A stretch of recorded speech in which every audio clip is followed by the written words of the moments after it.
Alright guys, welcome back to Formula 1 news. It seems Ferrari might finally be getting serious under the new leadership of Fred Vasseur. The internal restructuring continues. Iñaki Rueda, known for some time as the chief strategist of the team, was recently removed from his role. Now it seems he's been fired from the organisation as a whole and will no longer be part of Ferrari Formula 1's team going forward. Will they be a more serious competition threat to Red Bull for the upcoming season? Very much interested to your thoughts in the comment section below. Hit the like button if you enjoy. Subscribe if you're new as always, I would greatly appreciate it. First of all, a few topics from around the grid in terms of driver updates, really. This is Stake F1 team, formerly known as Sauber. Just, well, they do all sorts of weird tweets nowadays. One of the interesting things that people were mentioning is this new Twitter profile picture, which shows this color scheme. It's kind of a known thing, I think, at this point, that the Stake F1 car, the Sauber car, will be green and black to some degree next year. Whether it's going to be any good, whether it's going to look any good, I don't know. But, yeah, I don't think they could give us any more clues that that's the colour scheme they're going with next season. They will need to renew some driver contracts as well. Before we get into that, we'll discuss the Red Bull situation, because lots of talk about what's going to happen with Checo Perez if he doesn't perform at the start of the season.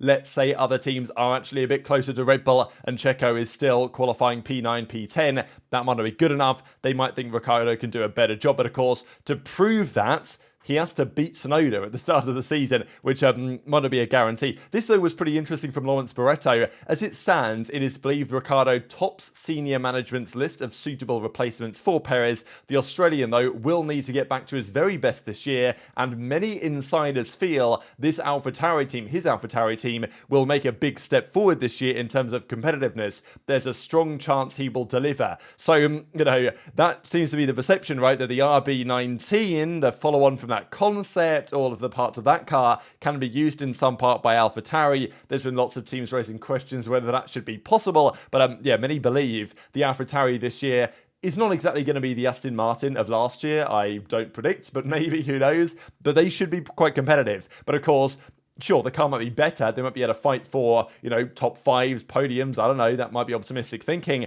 But Ricciardo still has to beat Tsunoda, which is not exactly a guarantee on the evidence we saw at the end of last season. So, of course, they will have other options on the table as well, should the time arrive for Perez to be, well, moved away from the primary outfit. This also, though, from the Audi side of things. Okay, well, it's Sauber as it stands. Okay, it's not even Sauber anymore. It's Stake F1 team as it stands. Anyway, it's going to be Audi in the near future. Now, rumour has it that Bottas has not yet begun any contract negotiations with Audi. It's his intention to. He wants to get back on the podium eventually, and I guess given Bottas's position in his career, the best chance of that is probably to stay in the Audi Sauber program, because, look, big manufacturer coming in, who knows? Can they be competitive? They might not be, but they're doing their own engine, they're doing their own aero. Maybe Sauber is still going to work on that side of things, but, you know, they could be a competitive outfit. Time will only tell on that one. They definitely have the intention to be. Audi made this all big statement when they first announced their entry into Formula 1, like, well, Mercedes, they're not really a German team, are they? They're based in the UK, lots of their employees are from the UK, all this stuff, and Audi are like, we're a legit German team, we're going to beat these guys up. So, you know, of course, can they back up those statements?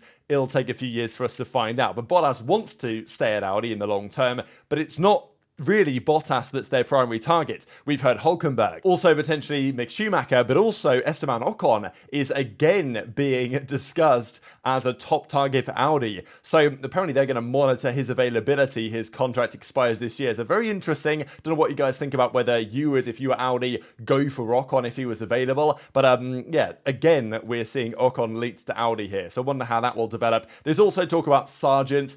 I think he was quite lucky, really, to maintain the seat for 2024. I think if he was driving for any other team but Williams, he probably wouldn't have got that seat again. But look, there are going to be notable options in the Mercedes Junior program. Obviously, Kimi Antonelli's here on the screen. It would be unlikely, I would imagine, that he dominates F2 to such an extent that he gets straight in a Formula 1 seat, but it's not out of the realms of possibility, given the hype around this young man at the moment. But let's talk about Ferrari. As is usual this time of year, lots of talk about their car, how much better their car's going to be, unprecedented in terms of speed, all of this type of stuff they like to say. Now, Giuliano De Chessa said the other day, the car is 30 points of downforce stronger than the Japan spec SF23. So the Ferrari at the end of last season that was very good in the hands of Charles Leclerc, they reckon that it's got 30 more points to downforce. Now, that's such an arbitrary number. Gianna de Kessa analysed it and said, all right, that equates to roughly 4.5 tenths of a second, 4.5, 5 tenths.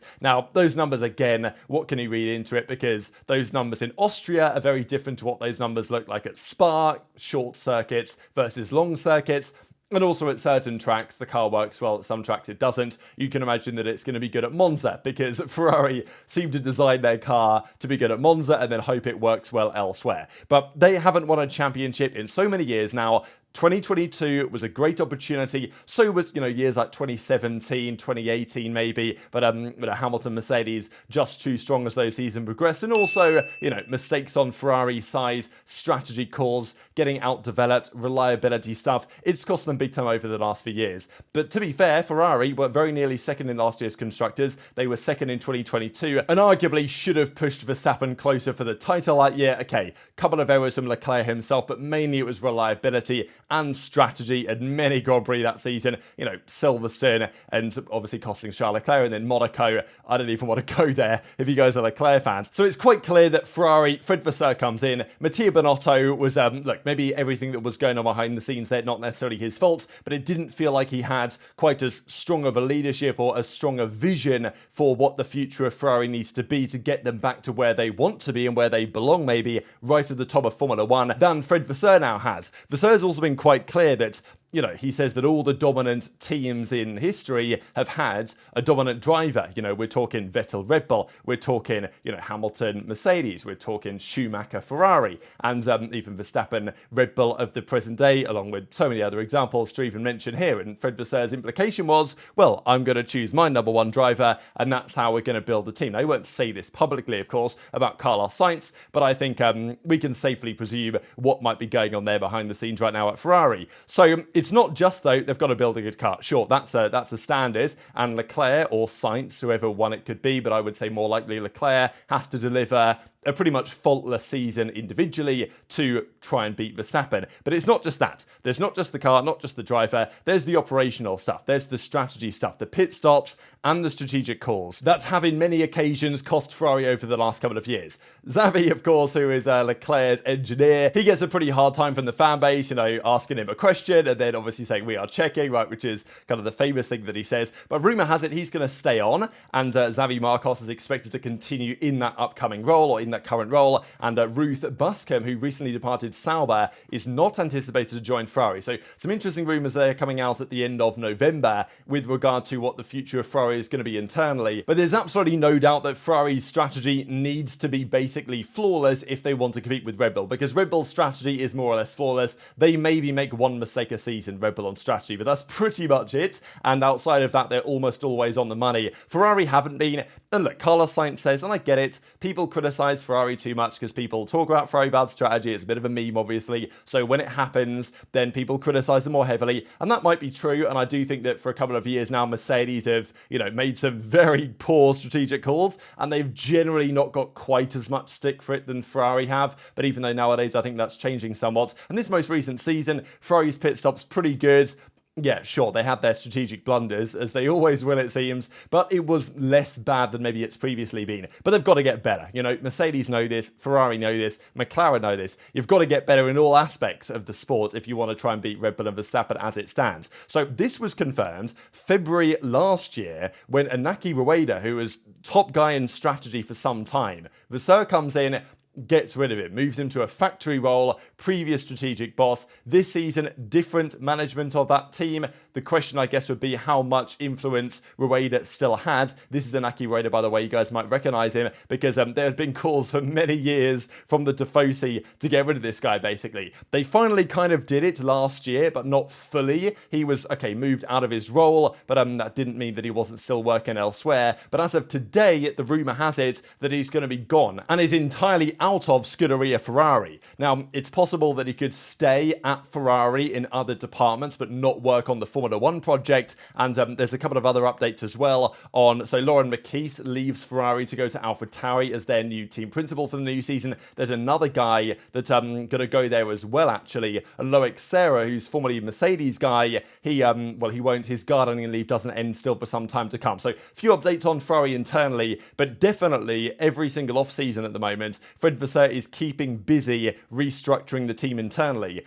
And Iñaki Rueda is now going to be officially gone. So this is what the article, or one of the articles, goes on to say, covering the story. The Spanish engineer, who's been at the centre of many controversies with regard to disastrous race strategies for years, is now stepping down. Now you can question stepping down versus being forced to step down from any role associated with the F1 team. So Ravin Jain, who's now their new guy, who took over as head of strategies, now he's basically been given more responsibility, and Rueda is fully gone. So I know many fans will be happy to see this, and while Fred Vasseur said, oh, you know, the mistakes weren't the result of one individual, what a team principal says publicly and the reality of the circumstances behind the scenes sometimes differ. In the same way that Fred Vasseur is never going to say publicly, oh, well, you know, Leclerc's my number one.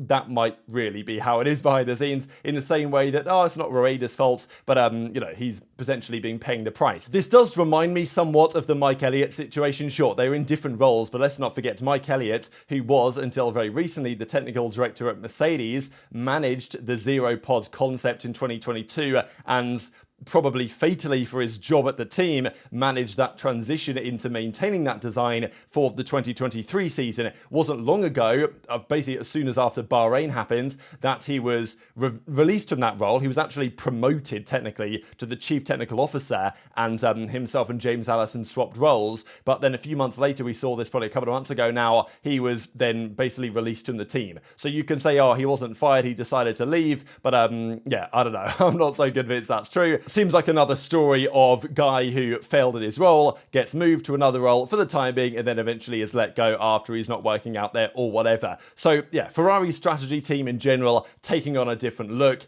Internally, Ferrari are changing quite significantly, and well, as is described here, the team's internal structure continues to evolve under Vasseur. The team's internal structure continues to evolve under Vasseur. Whether that evolves enough to make them a contender, that's another big question. Very much intrigued to your thoughts in the comments below. Just one final thing to close out with. There was lots of talk this season, especially at the Austin Grand Prix, when Lando Norris had the possibility to try and defend from Max Verstappen during the race and potentially fight for the race victory. Norris pretty much gave Verstappen the inside line, and there's been a general feeling that Norris hasn't been as aggressive against Verstappen wheel to wheel as you might expect it. And, you know, the theory has been from the community that, well, is he doing that because he's friends with Verstappen? Maybe he has too much respect for Verstappen and therefore he's not fighting him on track as hard as he might otherwise do. So when posed with this question, he actually said the following, that he's pretty proud with how he's managed the wheel-to-wheel battles, knowing who he's racing against and who I'm not. I know it's a race at the end of the day, but the likelihood of losing the position to Max in Austin and how I race Lewis versus how I race Max, in the end, I kind of knew I was going to lose positions to both of them. So he kind of clarifies this in a second, but on face value, because he did defend harder against Lewis, really. I mean, he defended the inside line into turn 1, and then Hamilton made the switch back and got the move done, and pretty, you know, famous move really around the outside of 2 and 3 that was talked about quite a lot this season. Of course, the car was eventually disqualified, but yeah, people would say, oh, here we go. I mean, he's saying that he knew he was going to lose positions anyway, but he battles Hamilton harder. Now, he does clarify this in a second, that as far as he was concerned, this is not a bad attitude, it's just being realistic about the position he's in. The chance of keeping Max behind was basically zero. He was way too quick, better tyre deg, like better than everybody else. So there's no point ruining the longevity of your race trying to race one person that has a 99% chance of beating you because he's in a quicker car. When Lewis overtook me in Austin, it was with 6 laps to go or something like that. He was on way fresher tyres, so still maybe not the best reason to race against him, but there was a lot more of a chance of keeping him behind potentially than there ever was with Max. If I'd have raced Max, I would have used a lot more tyres up because he was a lot quicker. It would only have hurt my ability to extend a stint or even compromise my own race, which is, you know, it's true in part, and I definitely get what Norris is saying here, and it's very logical, but, you know, there's always be people that will say that, well, when you're fighting for a race win, it's slightly different. If you're, let's say you're P6 or something, and someone's coming up behind you, and if you fight with them really hard, you might destroy your tyres and finish out of the points. If you don't fight them, you're probably going to be safely into P7, then sure, makes sense. But, you know, when there's a race win on the line, a lot of people would say, you've got to try a bit harder. But Norris doesn't see it like that, and I think that what Norris is saying here is very sensible, really. But he also goes on to say that the friendship with Verstappen, he believes, will actually cause the opposite effect. So I hope that we get to see evidence of this. Hopefully in some sort of title fight, or at least race victory fight, when Verstappen doesn't have a car that's so much faster. But as Norris says, would I have loved to be more forceful, put on a better defence? Absolutely. I love racing. That's what I want to do. I never want to give up any position to anyone, especially not Max. So people are so harsh to judge me on this. They say, oh, it's because we're friends. But that has nothing to do with it. If anything, it makes me want to beat him even more because I'm friends with him than if I'm not. So, I hope we get a chance to prove this sentiment true or false, as it were.